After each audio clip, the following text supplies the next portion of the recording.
Hey everybody, welcome to Dad, Daughters, and Drinks, where you'll always get at least two of those three. Today you've got me, the Margarita Kid. I am drinking, once again, a small batch Elijah Craig bourbon. No daughters, but I did put a picture on one of the corners. Not sure which one yet, but that's just to show you what I thought this would be like when I was doing all of these videos. Hasn't really turned out that way so much, but we can always dream.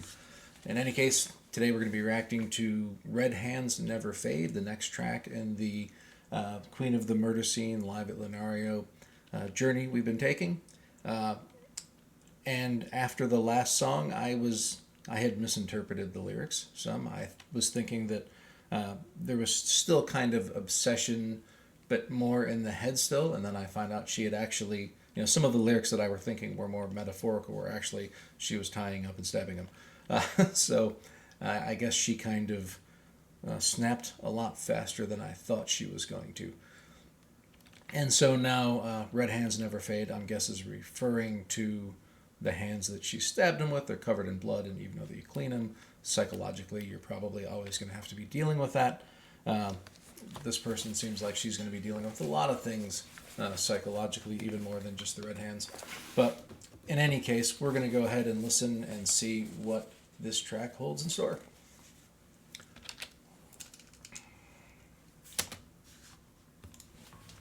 Tell me what I must do to atone.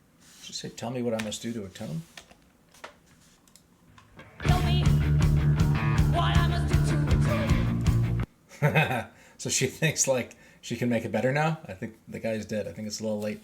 I think atoning's not really going to work. And if I'm understanding this correctly, I think she's still speaking to the dead guy. So she's still a little maybe not doing so well in the head.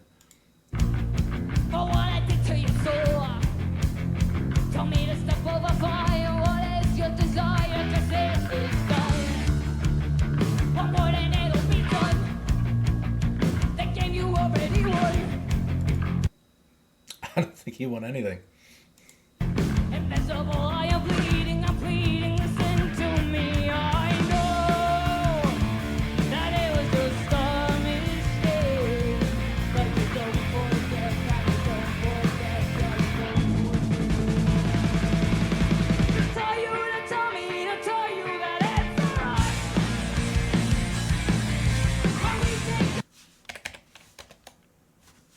Sorry, I want to hear that again.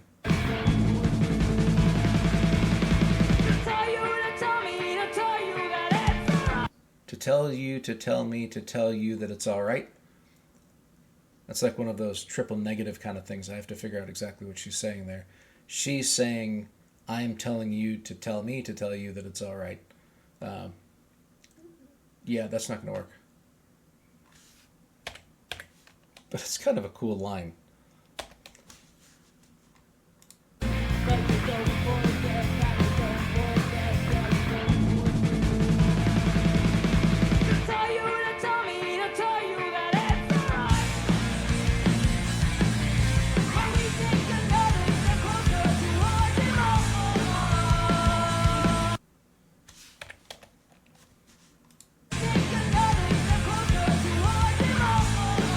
I hear that line again.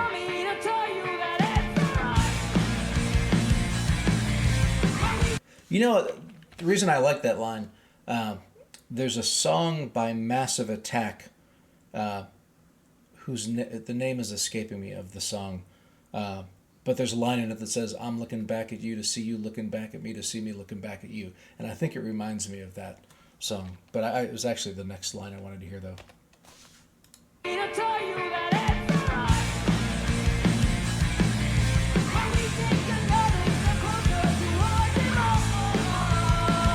When we take another step closer to our demise. So that almost indicates that she may be planning to join him in some way. Uh-oh.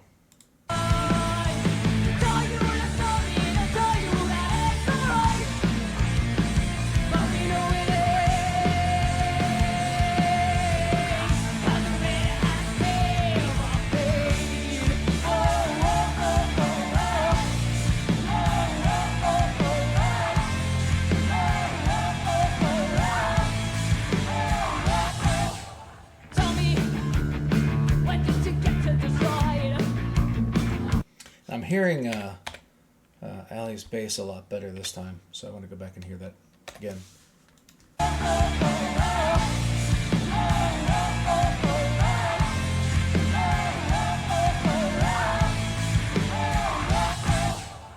me, when did you get to decide?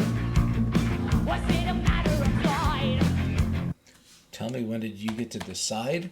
I think he gets to decide what he does with his own life. Or in this case, maybe not, but you know what I mean.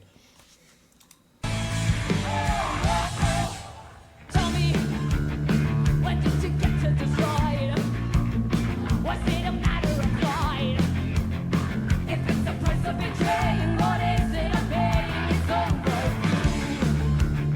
Your reason is overdue. Come on, I just want the truth. Do I resemble the rage and the chains that tie you down? I know that it. And I apologize for stopping a lot on this one. I know I do tend to stop a lot, but this one even a little bit more than usual. But I'm really digging these lyrics, and I want to make sure I get them right, so that I don't make all of the interpretive mistakes I've been making lately. Maybe I can get one of these songs right. Come on, I just want the truth. Do I resemble the rage and the chains that tie you down? I know. Do I resemble the rage and the chains that tied you down? This is, I think, the person kind of looking for, an understanding from the deceased that the person that killed you isn't really who I am, right? Do I resemble that person that did those things? And it's a weird thing. I just read in the news today about some case somewhere, I forget where it was, where this girl did some drugs and stabbed her boyfriend 108 times and killed him, and she got like 2 years of probation because they said she wasn't in her right state of mind and it wasn't really her fault. So sometimes I guess people can get away with saying that that's not really me. Do I resemble the rage and the chains that tie you down? I know that it will stop it, but you don't forget, that you don't forget, that you don't forget. To tell you, to tell me, to tell you that it's alright. When we think of loving, get closer to us and alright. To tell you, to tell me, to tell you that it's alright. But we know it ain't, 'cause we're in hands. This chorus is kind of fascinating because it almost has like a upbeat poppy feel at the beginning of it, and then it all of a sudden kind of descends down into like almost more like almost a, I don't want to say emo necessarily, but it gets a little not upbeat. To tell you, to tell me, to tell you that it's alright. Like I could kind of see this, poppy. When we think of loving, get closer to us and alright. Yeah, yeah. Tell you, to tell me, to tell you that it's alright. But we know it ain't, 'cause we're in hands there, babe. Whoa, whoa, whoa, whoa, whoa, whoa, whoa, whoa, whoa.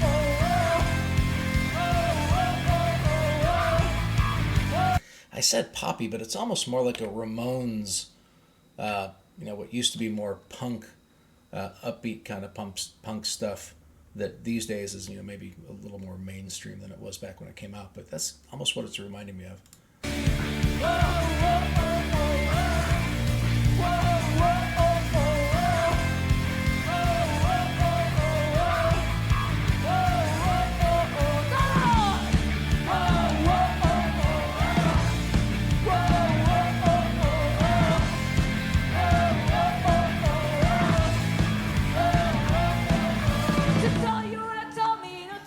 That it's alright.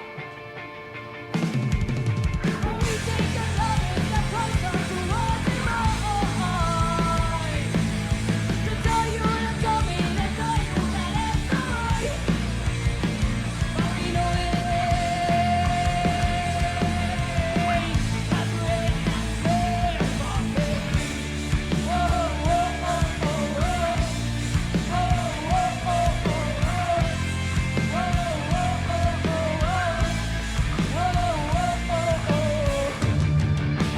That's a cool chord progression.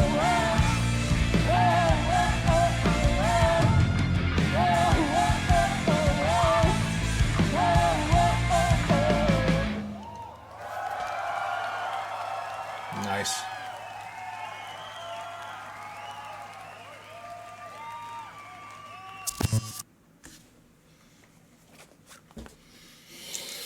Yeah, so again, sorry for stopping as much as I did in that one. That was even more than I usually do, but there was a lot for me to react to. And there are times where I've tried to not pause so that I could remember what I was thinking when I finished the song, and I always forget. But like and if I hate forgetting, and then after I get done, posting it, and all of a sudden I remember all the things that I wanted to say in the middle of it that I forgot, and it's too late. So I've just decided that if I have something to say, I'm going to say it.